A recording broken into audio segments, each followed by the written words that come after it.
I'm TG Campbell, creator of the Bow Street Society book series, and you're listening to the Bow Street Society podcast.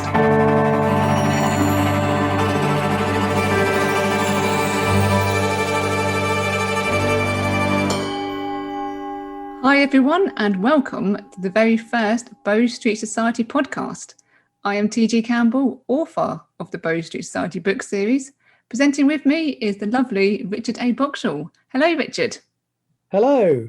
In this podcast, we'll be looking at the books in the Bow Street Society series, giving you insights into the characters, as well as background information about the times and places that the story is set. Later in the show, we will be hearing from the clerk of the Bow Street Society herself, Miss Rebecca Trent, as well as taking a look at the history of the police station and court in Bow Street. There will also be an interview with the people behind the newly opened Bow Street Police Museum, which is housed within the building itself. Also, at some point in the show, we will have an exclusive for you. The title of the upcoming fifth book in the series is going to be revealed live on air, including with reader reactions. So, a lot to look forward to. But first, we are going to take a look into the Holborn Herald with a news roundup of anything worth knowing for fans of the books and the era that they come from. First up, we have news that next year you will have at least 2 opportunities to catch up with me in person, as I will be attending 2 book signing events. The first will be on Saturday, the 16th of July, and it will be at the Commonwealth Comes to Birmingham Author and Readers event. And then later in the year, on Saturday, 20th of August, I will be in Blackpool attending the Books on the Beach event. Of course, how these events will work will both depend on what's happening with the pandemic at the time. Next, we have the news that the Bow Street Society features in the UK Crime Book Club anthology Criminal Shorts. It features in the short story The Case of the Devil's Dare, which is the first time that the Society have featured in a work that's separate from the main book series and the Casebook short story collections. This anthology is now available to buy through Amazon. Just search for Criminal Shorts UK CBC and you better buy it now. Oh, that's fantastic. Congratulations on the inclusion of your short story within that collection. Thank you very much. Right then, now it is time to go to the parlour of the Bow Street Society itself for a chat with one of the characters. We're here in the Bow Street Society's parlour with its clerk, Miss Rebecca Trent, the backbone of the group. Miss Trent is responsible for accepting and rejecting new cases put forward by clients, managing society members and handling the occasional confrontation with Metropolitan Police. Thank you for agreeing to speak with us today, Miss Trent. You're welcome. Can we just start by asking you how and why did you become the clerk for the Bow Street Society? It's a rather mundane story, I'm afraid. I answered an advertisement in the Gaslight Gazette. We always had one lying about the theatre. I was, for a short time, an actress, and I was flipping through the pages backstage one evening and saw it there. Clerk wanted. Didn't say what or who for, and, well, I was more than a little intrigued. I always did have an eye for a mystery. My acting career had somewhat stalled, so I thought, why not? I wanted a challenge, and I will tell you now, I got one. So I have a question from listener Ina M, and she would like to know if you can tell us a bit about your past before the Palladium and the Bow Street Society. Certainly. I grew up in Tonbridge in Kent. My parents passed away when I was a young girl, and, well, I'm afraid more than that I can't say. My Aunt Dorothea raised me. I had a very happy childhood, and even now we are still very close. But the quiet of village life was not for me, so I packed my bags and came here to London. My aunt had a good friend, Mr. Snyder, who kindly put me up until I was settled. He's a cab driver, knew all the best places, and it was he who mentioned the Palladium to me, although not without a stern warning about its owner. It didn't take long for Mr. Locke to live up to his reputation around women, but I was not put off. I'd always had a love for the stage, and I was quite capable of keeping Percy Locke at arm's length, further whenever it was possible. However, it was a short-lived dream, and within the year I had applied for my current position, and, well, here I am. So this next question is asked by listener Kimberly T. What 3 qualities do you look for in a person wanting to join the Bow Street Society? Quite simple, really. Honesty, open-mindedness, and an expertise in a particular field. It can be any field. Each case presents its own challenges, and you never know when someone's in-depth knowledge on, well, let's say the mechanics of a typewriter may come in useful. Oh, and I should mention, we don't accept applications from active police officers, regardless of their rank. Muddies the waters. So the next question comes to us from listener Paula A. Paula would like to know, has anyone ever applied to join the society that you've looked at their application and thought that you should be investigating them instead? Oh, well, that's an easy question. The illusionist Percy Locke. Oh, don't worry, he won't be offended. He'll be flattered to be mentioned more than once. The man's a rogue. A charming and very useful rogue, but a rogue nonetheless. Even before I joined the society, I had a certain suspicion of his talents. Let's just say his last name is very apt. I should mention, actually, before Detective Inspectors Wolf and Lee come banging at my door, that Mr. Locke is not permitted to use his particular talents for illegal activities, a fact he is reminded of daily. So last question has been asked by listener Bronya C. So has there been any cases that you have turned down? We do not deal with divorce and adultery cases. Lawyers exist for a reason. And any client who tries to pressure us into breaking the law is immediately rejected. We are here to solve crimes, not commit them. Apart from those exceptions, it's dealt with on a case-by-case basis. There are two main considerations. The first, can we actually help the client? The second, will the case be good for the society? For instance, there was the case of Mrs. Belrose, who came to me to request the society's assistance with her campaign to free a Mrs. Maybrick, who had been convicted of murdering her husband. She was most insistent that we could help her, so I sent a member to speak with her. Had the case been new, I may have taken it on, but the courts had already decided the verdict before Mrs. Belrose came to see us. As far as I could see, there was nothing we could do, and it posed a significant risk to our reputation to be meddling in business that was, by law, resolved. So, unfortunately, I had to turn her down. Thank you very much for speaking to us today, Miss Trent. That's been very interesting. Thank you. Hello, I'm Mr. Joseph Maxwell, and you're listening to the Bow Street Society podcast. Sorry. Thank you so much to Sabrina Paul, who played Miss Trent for us in that interview, as well as to the readers of my newsletter and social media groups for submitting the questions. We had some very interesting ones. So Sabrina also played Miss Trent in the video trailer for the first book in the series. Just search for the Case of the Curious Client trailer on YouTube to find it. And it would be lovely if you would hit subscribe to the Bow Street Society channel whilst you're there. Future shows will feature conversations with other characters. If you would like to submit a question, go to bowstreetsociety.com and subscribe to the Gaslight Gazette, Tani's monthly newsletter, which contains news, interviews, and even stories set in the world that she has created. You can also submit questions via her social media channels. Now, it's time to look at the history of the area that the books are set in. I am currently standing in central London, opposite 28 Bow Street, the site of the infamous Bow Street Magistrates' Court. Sadly, it is no longer a law court. The last case to be tried here was on the 14th of July 2006, 15 years ago, when a gentleman by the name of Jason Handy was accused of breaching his antisocial behaviour order. The former owners of the site, the Metropolitan Police Authority and the Greater London Magistrates Courts Authority, sold the building in 2008. It changed hands a couple of times after that, although the plan was always that it would become a hotel, which has since opened, and a museum about the history of the Metropolitan Police. Bow Street is instrumental to the history and formation of the current police force, as well as being a key location within the Bow Street Society book series. What was it like back in 1896? How was it established? Well, let's go back in time and find out. Right, how do I actually do that? Clearly I haven't thought this through.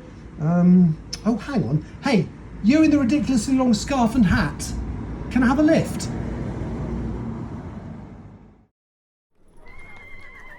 I am reliably informed that I have safely arrived in 1896, and it's rather strange to be in a place that is so familiar and yet so unfamiliar at the same time. The court building still towers above me, but it is much cleaner than it was when I last saw it in 125 years' time. This law court building was completed in 1881, having taken 3 years to build, but even at this time there was a history of policing in this part of London that goes back a further 157 years to 1739, when a gentleman by the name of Colonel Thomas de Vale used number 4 Bow Street to run the office of a magistrate. Someone tried to burn down the building containing his offices in 1743 after he was involved in legislation that increased the duty on gin by 5%, the so-called gin riots. This angered not just the rioters. De Vale was well known for enjoying a drink, and during the riot was escorted home from his Masonic lodge so drunk that he did not notice the riots going on around him, or even a chamber pot being emptied over his head. Nice. Colonel de Vale got a reputation for being one of the first honest magistrates from some quarters.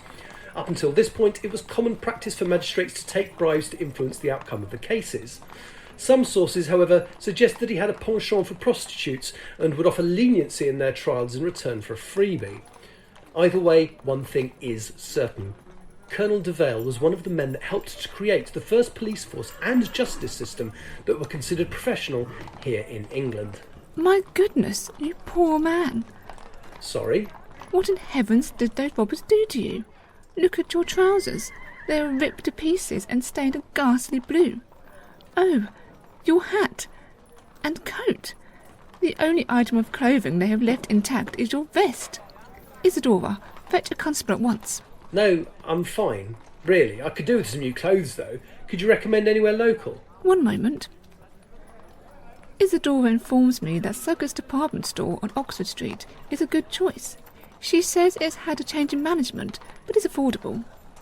It is quite a distance, I'm afraid, but Isadora said one may hire a cab from the High Holborn shelter. Whatever that is. Thanks. I guess jeans and a t-shirt do make me stand out in 1896. But what am I going to do for money? Ooh, what's that on the floor? Is that a wallet? Wow, it is indeed. Manufactured by McGuffins and Sons, according to the card in it, and that's £10. Is that enough? I guess I'll find out.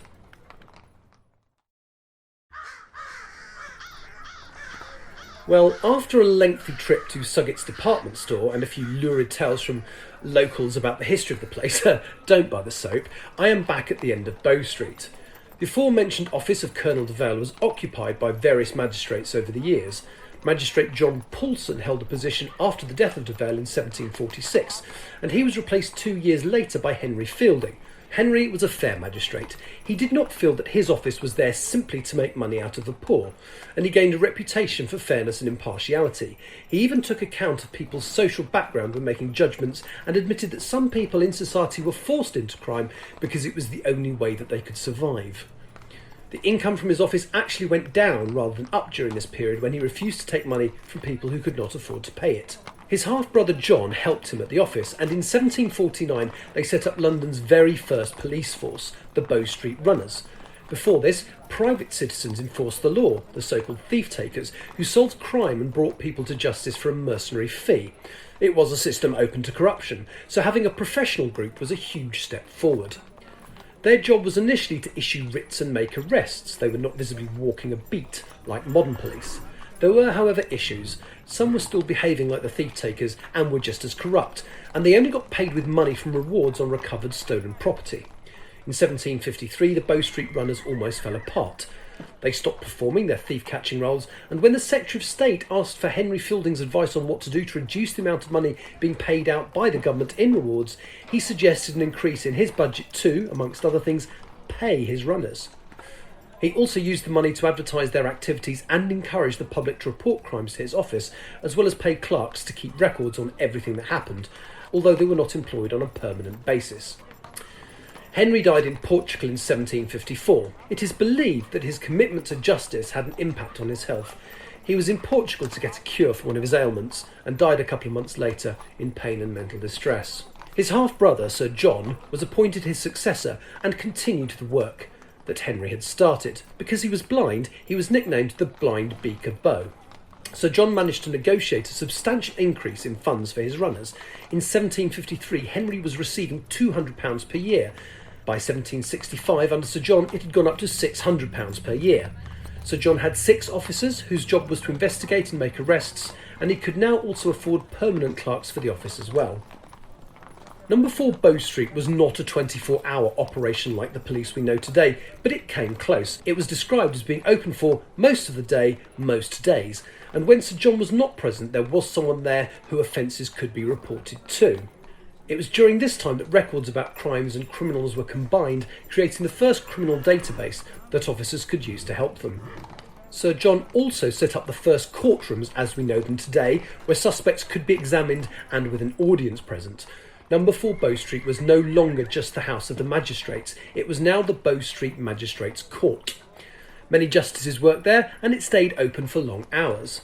Sir John encouraged members of the press to attend the hearings, which were soon covered in a weekly report into the cases seen. In the 1760s, horse-mounted patrols were introduced, although thanks to their cost, the number soon dwindled down to just 2. Sir John died in 1780, 116 years before the time I'm currently standing in, and well before the Bow Street Society books are set, but his legacy was a much fairer, regulated police system. But how did the Bow Street runners become the Metropolitan Police Force? When did 4 Bow Street stop being the Bow Street Magistrates' Court? I will continue telling the story of Bow Street and its involvement in the formation and evolution of the police force in a future show. Good afternoon, sir. My, that is much better. Sorry? Your new clothes. I trust you found Suggett's department store? Oh, yes, thank you. Can I do something for you? Well, now that you are properly attired, I would like to invite you to tea with me and my niece. Would you? Yes, she is seeking a husband and you would be most suitable. Oh, okay. I forgot. I bought some soap for you. Ugh, get it away from me. Isadora, take me home. No? Thought not. Hello, I'm Dr. Leonard Locke, and you're listening to the Bow Street Society podcast. Thank you for that, Richard. I'm glad you came back in one piece. Later in the show, I will be revealing the title for the 5th book in the series, due to be released later this year.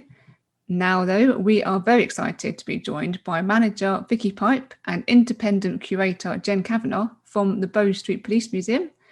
Hello and welcome to the Bow Society podcast. Good, thanks for having us. Hi there. So Vicki's a bit echoey because she's actually in one of the cells at the museum. That's right. I thought I'd give a little bit of atmosphere to all the listeners out there. So yeah, it's a little bit echoey. So I'm in. It's our first cell number 1, but it would have been cell 4, and it would have just been used to hold offenders. So if you were arrested by a Bow Street officer, you would have been taken to the station and held in a cell, just like I'm sitting in, well, this very one. So fans of the Bow Street Society books will know that Bow Street Police Station is where Inspector Caleb Wolfe and Sergeant Bird of E Division are based. I actually visited the museum at the beginning of June and it felt amazing to be stepping into such an historic building. But for those who aren't familiar with the museum, could you just start by telling us a bit about it and your roles within it? So I'm Jen Kavanagh. I was the curator of Bow Street Police Museum. So I started on the project in late 2019. And my role really was to determine what content was going to go in, engaging with lots of former police officers to collect their stories, working with the Met Police Heritage Service to think about what objects and images we might want to put on display. And so the museum itself is housed within a section of what was Bow Street Police Station, which closed in 1992. We've just taken up a small corner of the building. The majority of the building has been converted into a beautiful hotel, the Nomad London Hotel. But we've got the ground floor section, which part of it used to be the charge room, and then also a corridor of cells, which Vicki is sitting in.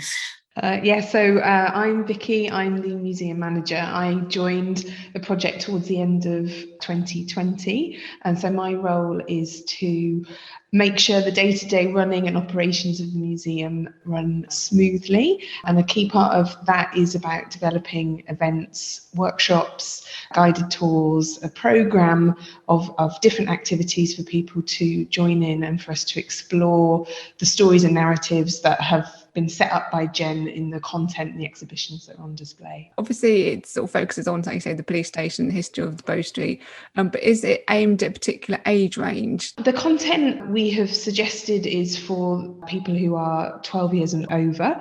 We are just actually developing a family trail. So if you do visit with younger people in your group, there will be something for them to follow and engage them in the stories and the contents on display. But yeah, primarily we're looking at a sort of an older audience, and we're recommending kind of 12 years and up. So the museum features first-hand anecdotes from former Metropolitan Police officers who worked there. Are there any other stories that you'd like to hear? We're really keen to hear stories and experiences from anyone who sort of passed through the building. So we've had former magistrates, we've had solicitors and lawyers who've come back to the building, and it's been wonderful to hear their experiences and sort of what was happening on the other side of the walls.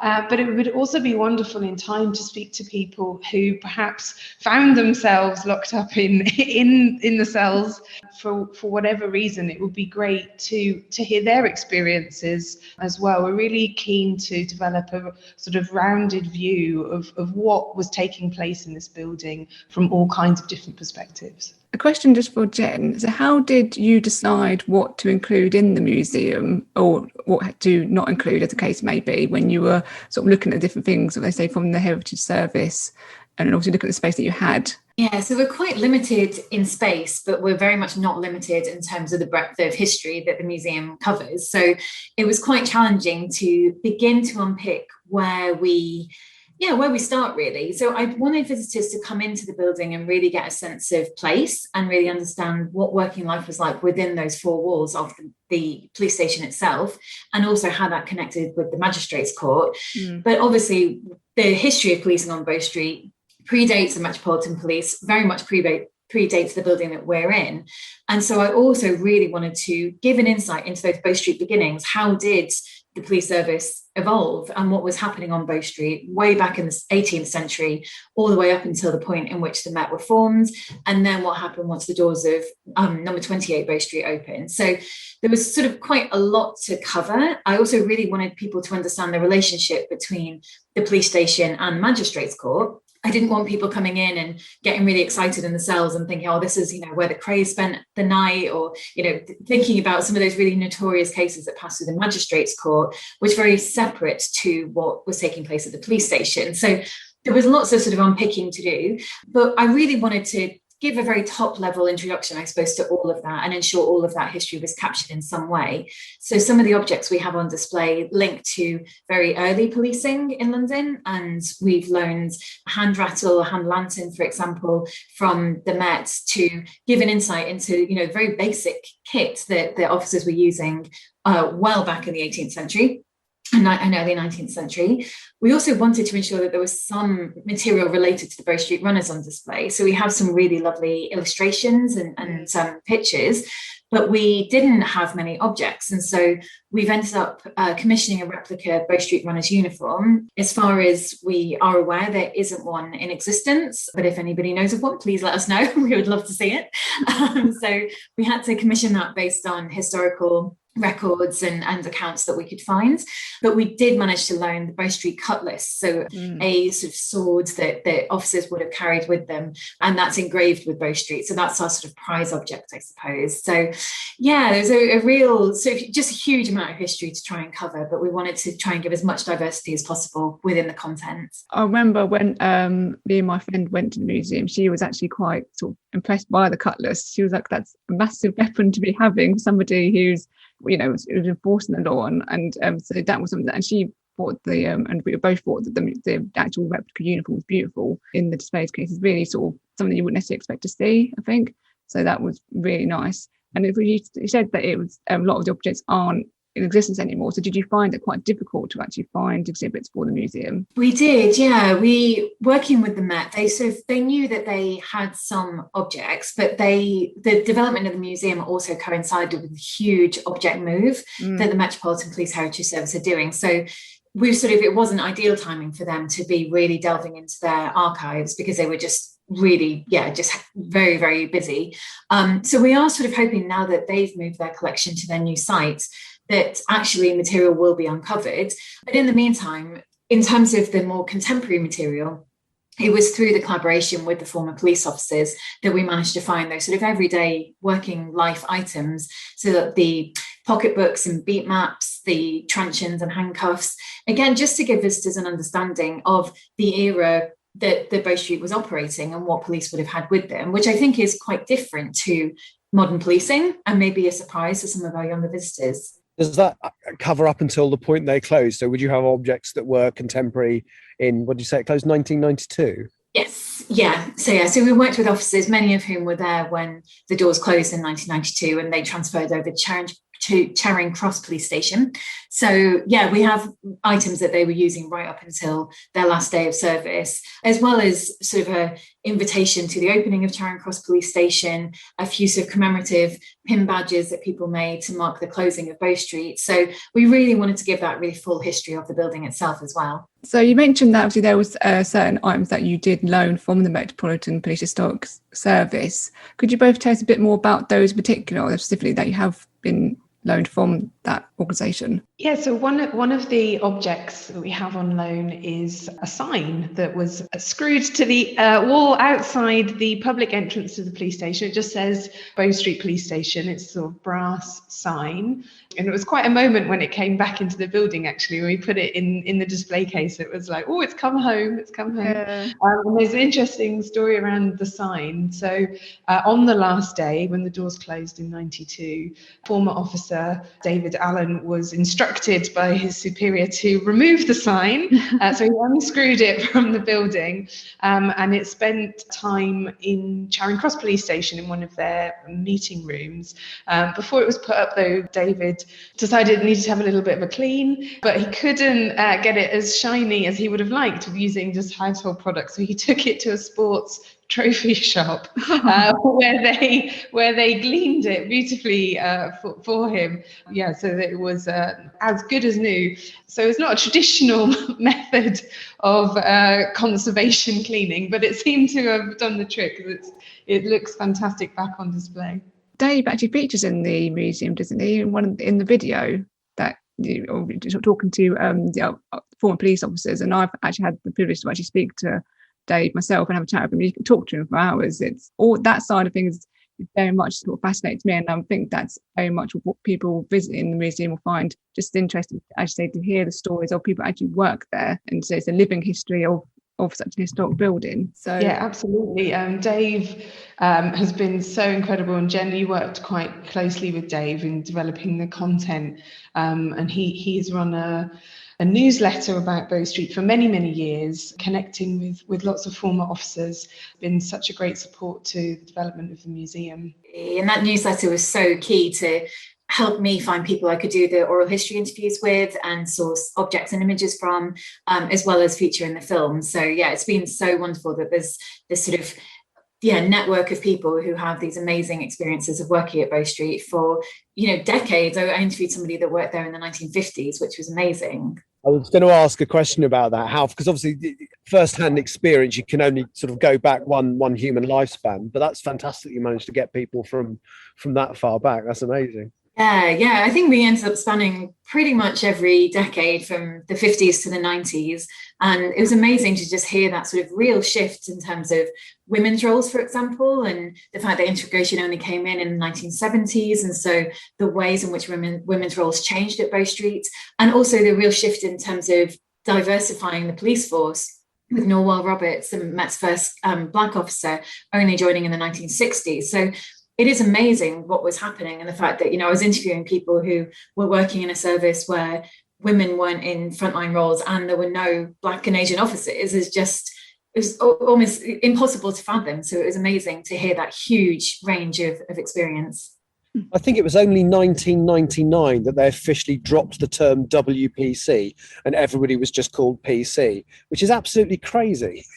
Yeah, it is. Although it's interestingly, some of the women I spoke to sort of wore their WPC title with quite a lot of pride, I think, because of the fact that they were from a generation where being a WPC wasn't even a thing. And so by the time they were allowed to, I think they were actually quite proud that they could stand up and be like, I'm a police constable, but I am a woman and I've made it to this position, which is really exciting. So yeah, it's so interesting, that real shift in sort of society and culture and that Bow Street saw for generations. What would you say is the strangest item you have in the collection? I think from my perspective, I would say it's probably the beat wheel that we've got on display. It looks a little bit like a unicycle.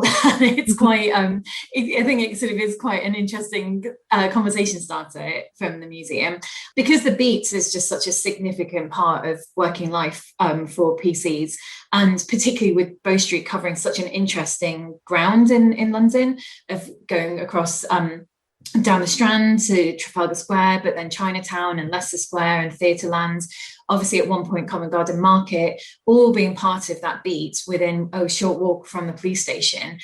We really loved working with the beat maps, and I think that's something that we can sort of play with as events going forward, of kind of thinking about some of those, the retracing the footsteps of officers. But this beat wheel would have marked the length of the beats, and so it's essentially counting the distance. And but it's just such a beautiful object made of wood and brass, and I think it's just it's very unusual as an item. So yeah, that's definitely my strangest object, I would think. When I saw that in the museum, it reminded me of something from the Victorian era that I'd read. I think it was from Punch magazine. They said that if you stood for 10 minutes, you would see a policeman walk past. If you stood for another 10 minutes, you'd see the same policeman walk past again, because they followed their beat so rigidly that you could literally just predict you'd watch by it. I mean, I hadn't realised how strict it was in terms of the directions they had to follow. I mean, you really, when you were walking your beat, you really got trained in exactly where you had to walk, where you had to pass, the speed, making sure that you were covering it all really thoroughly. So yeah, it was fascinating to just hear all of those tales as well. It was good to hear. We had some former officers who I asked, did you have a favourite beat, the favourite area to patrol? And it was interesting to hear. They said, there were certainly areas where they would be a bit disappointed if that was their beat for the day, but particularly around Lincoln's Inn, they said it was very quiet and there wasn't much activity going on. But sort of the other side of the beat, so sort of Trafalgar Square side, where there was lots of activities happening, and they described it as being, they felt like they were being a proper copper, because they had lots of things to do, lots of things to occupy them, lots of people to interact with and chat to as well. You mentioned about using possibly the beat maps for going forward events things. So Vicki, how do you see the museum growing and evolving as time goes on in sort of terms of events and also in terms of the exhibits you have there? Yeah, I think what's absolutely fantastic about the content that Jen has developed for us is it gives us a really great starting point from which we can dive into different aspects of the story. So it gives a really good overview of the whole history from way back to 1740. So we are planning a whole series of talks, workshops, debates, guided tours, quizzes, all kinds of different types of events to engage with lots of different audiences and on different subjects. So, I think it would be great to have a guided tour that maybe follows one of the original beats. So we can walk the area, retrace the steps of former officers. It would be wonderful to work with former officers to develop that as well, to gather their stories that we could then deliver and share those. We have a guided tour that we're launching right now. I think when this podcast goes out, we would have already delivered that tour. It's called Of Mollies and Men, and it looks at the history of the LGBTQ plus community and its relationship to the law. We hope to deliver that monthly in an ongoing way. And I've already got plans for another guided tour which looks at suffragettes, because we're obviously in an area connected very closely to places that suffragettes were protesting and enacting some of their more militant actions to gain the vote. And many of the suffragettes would have been brought to Bow Street, arrested and held here for what would have been breach of the peace. So yeah, we've got a whole variety of different ideas around events to engage people with, and that is all sort of sparked and inspired by the content that Jen has put together. I can't wait to go and all as many events and talks as much as I can as possible. Basically, I just love, as you can imagine, I sort of love the history and love the building and to actually be able to go into the museum and actually go into the building and to see the building looking so pristine and sort of nice. It was really just good to see, and just to know that it's going to be looked after and it's going to be there for future generations. It's just incredible. I look forward to welcoming you to our events. You mentioned the building being so pristine. I think as former officers have come back in, one of their first comments is always, "Oh, you've cleaned it. You've cleaned it up." And the cells themselves, I think, were quite infamous for having quite a potent odour, which thankfully is no longer here. But and a lot of former officers have said, "I can't believe you managed to get rid of the smell," because they would hose down the cells regularly and it would still be quite fragrant. It's been so funny when some of them have come in and they sort of lift off their face mask for a second and just like get a good sniff, and they're like, "Oh, yeah, you've got rid of it," which I think I am relieved about. It doesn't sound like it was particularly pleasant. I had to air out there were some windows on the cell corridor, and every morning they would, as they're sort of cleaning out the cells and hosing out the drunk tank, they would have to open those windows to really air it. So I'm very glad that we have a much more pleasant aroma going on in the museum. I love the idea of walking an old beat.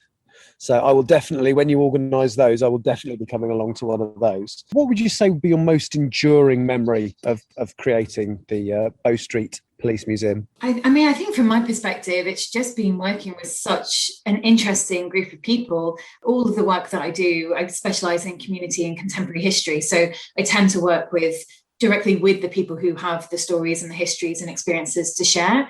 And so that was such a privilege to just be able to sit down in a room and interview these people, see their photographs, see their bits of sort of memorabilia and old uniform that they kept hold of, and just to really get an insight into these sort of various sort of aspects of social history in London, that particularly hearing the stories around the market and just how, for me, Vicki and I both used to work at London Transport Museum, so we were both located in part of Covent Garden Market of what was.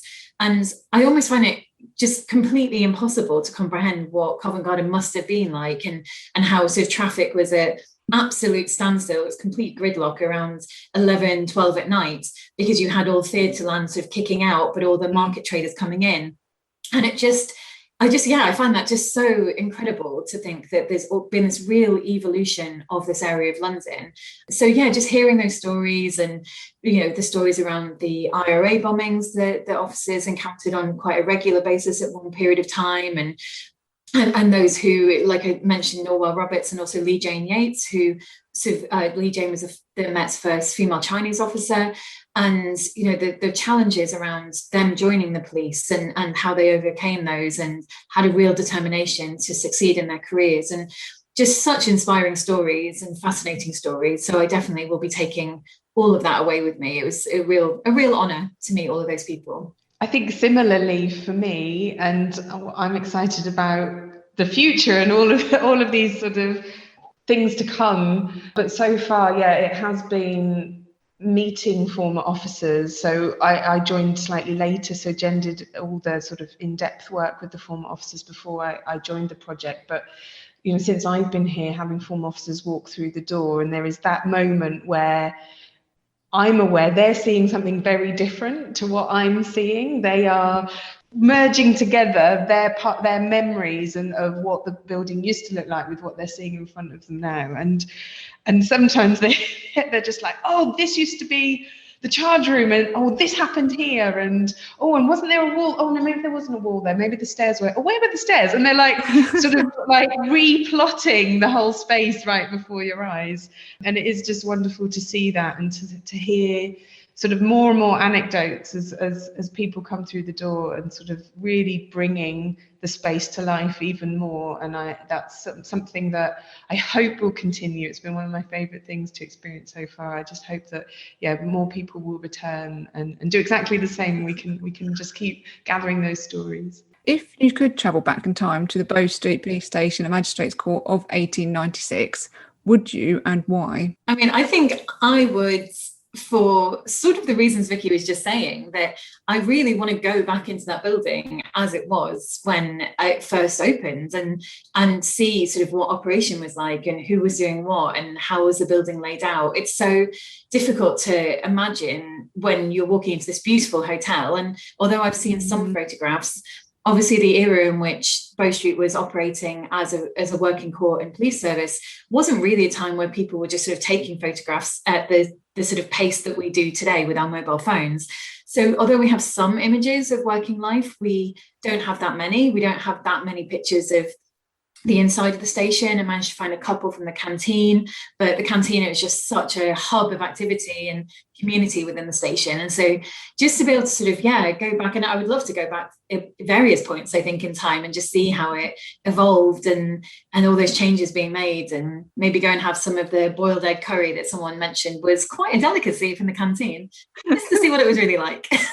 Yeah, I would definitely go back as well. I think I would be fascinated to see the surrounding area and how that was different, and how operations from number 28 were sort of impacting on different communities in the area. I was looking at some historical photographs and realised that number 28 was once semi-detached and not fully detached as it is now. I think the building that it was attached to, on the right-hand side as you look at the front of the building, was a train booking office. So I'd love to know, like, what was the relationship with the neighbours like, and how did that happen, and what was going on in the market, just to really understand the sort of communities in and around the area as well. Yeah, it's interesting to say that it used to be next door to a train booking office, because actually I read once that Scotland Yard building had its own train station at one point behind. So what? That's incredible. Yeah, so I think they used to use it to transport some of the prisoners and things. Yeah, so again, it's those sort of little details that just bring it all to life, and you think, I never knew that. So yeah. No, I didn't as well. And as Ben said, we both worked at the Transport Museum. I thought I was all clued up on all the intricacies of central London transport system. But no, I'd not heard that before. That's fascinating. I'm not sure if I've read it on the official information about the Norman Shaw building, or if it was actually from the official Scotland Yard Encyclopedia. I can't remember where I actually read it, but I remember reading things. That's amazing. Brilliant. So just Vicki, so how can our listeners book tickets and stay up to date with the events and news about the museum going forward? Is this where I get to do the big plug? Brilliant. So at the moment, with all the restrictions and everything that's currently in place, we're operating timed entry for visits to the museum. So all the details of that are on our website. So go to bowstreetpolicemuseum.org.uk, so you can see what the time slots are, and you can book your tickets online there. To keep up to date with news and events, things that are happening, we have a quarterly newsletter.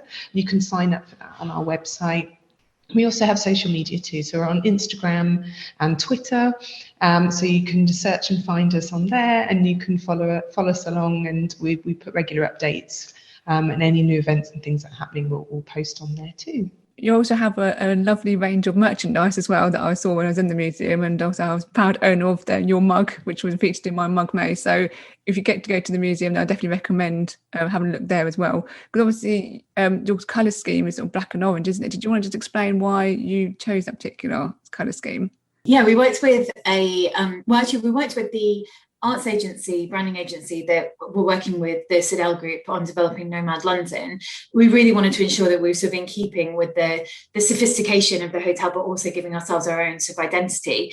But the orange came about with Bow Street being orange on the Monopoly board. So we thought we'd be a bit playful with that. And the orange isn't a colour choice I would have necessarily had top of my list, but I think it really works, and particularly against all the black and white archive images that we use. I think it's really striking. So we worked with a brilliant designer, Andy Spencer, who came up with the concept for us. We're thrilled with how it all looks. So got myself a tea towel. How's an orange tea towel? It's very lovely. They are popular item. I think they're our most popular item so far. That and the shortbread is going quite well. Well, thank you so much for agreeing to come on to talk to us today on the podcast. It's been absolutely amazing. We could talk to you both for hours.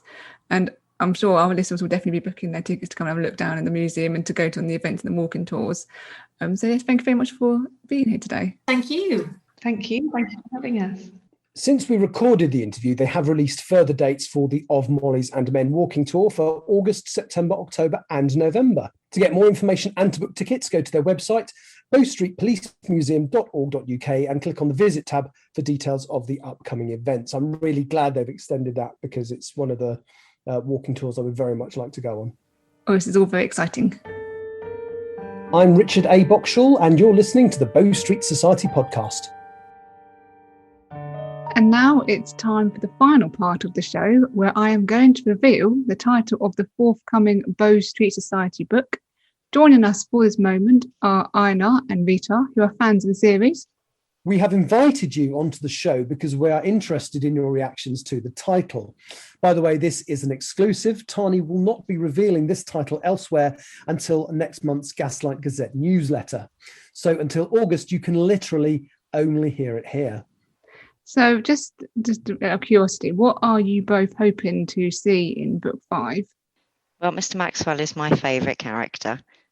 So anything really to do with Mr. Maxwell, he's just that lovable character, isn't it? And I can't help but fall in love with him. And Rita? I would say that I'm looking forward to seeing the story progression of the Locks. Their relationship has been quite tense over the past couple of books, so it'll be good to see how that goes, particularly with Locke's addiction. And my favourite character is Dr. Weeks, so I'm hoping to see more of Dr. Weeks. I've read the first 2 books a long time ago, but I've only read 3 and 4 relatively recently. And I was actually quite surprised because I've been already warned in advance that Dr. Weeks wasn't in book 3 very much. So I was expecting to notice that, but actually the story carried me along and I didn't really notice again until the end of the book when Tani pointed out, oh, did it work without him? And it absolutely did, of course. So Ina, why Mr. Maxwell? I have to say, when I read the book, I sometimes end up shouting at the page. Yeah, for me, I think it's a personal thing. Mr. Maxwell, he's just one of those characters, you either love him or you hate him. Oh, I absolutely agree. I love him, but I still shout at the page. Yeah, you do, don't you? But, going back to what he's grown up with, you can kind of relate why he's the way he is, I suppose. And Rita, why Dr. Weeks? Why is he your favourite character? I think I really like his cavalier attitude, and also that he's an expert, and at the same time he has this background. And there's something about his character and the way that he behaves and the way that he talks. It just makes me think, how have you ended up the way that you are? And what is your story? He's a very flavorful character. There's a lot of depth to him. And I hope that with book 5, I'm hoping to maybe find out a little bit more about him. So, yeah, I do. And he's really quotable as well. Yeah. I have to say, he is my favourite character too. I think it's purely the descriptions, like the fact that he goes to the pub with his hands covered in blood, having just done an autopsy. He hasn't even bothered to wash his hands. Things like that, I absolutely love. He's grotesque, but extremely entertainingly so. Mm-hmm. Yeah, I think that sort of says more about the era rather than actually him as a person. But yeah, that obviously is part of it. Okay, so the title of book 5 of the Bow Street Society mystery series is The Case of the Maxwell Murder. Oh my goodness. So what are your first? I got a reaction immediately from Ina there. What are your thoughts? My thoughts are, oh no. Oh no. But is it Mr. Maxwell? Yeah, I can't say. Well, yeah, but is it Mr. Maxwell? And that's the question, isn't it? That's going to be on everybody's lips. Well, it's probably a Mr. Maxwell, but then it could be Mrs. Maxwell. Mrs. Maxwell. Rita, what's your thoughts? What were your initial thoughts when you heard that title?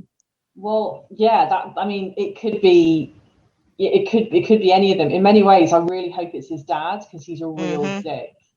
I'm sorry, can I swear? Is that rude? Sorry, he's a real card. He's such a horrible character, but also I think that as a character, he's a sign of the times as well. That's what I can imagine. I can really, and I think that's what that's what I like about your characters, Tani, is that they feel like real people in those times. And that's, I think, one of the reasons why I enjoy the book series so much. I think also it will be really interesting because as a society member, if it is, I'm assuming it's to do with his family, so will he be allowed to engage with it?